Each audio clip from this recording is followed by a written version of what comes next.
नमस्कार मंडळी, मी स्मिता.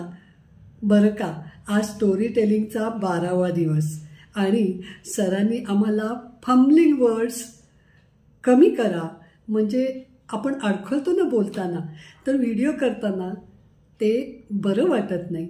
तर त्या दृष्टीने तुम्ही तुमचे स्वतःचे व्हिडिओ चेक करा आणि ते कमी करा असं सांगितलं.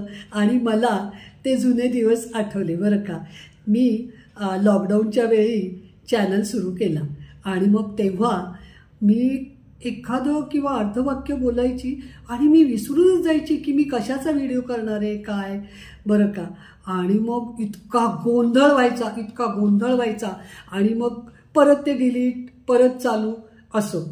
बरं का, ही खूप मजा करायची आणि आज मला त्याचं महत्त्व कळतंय, पण ते मी अनुभवाने शिकलेली आहे. तुम्ही पण शिकाल.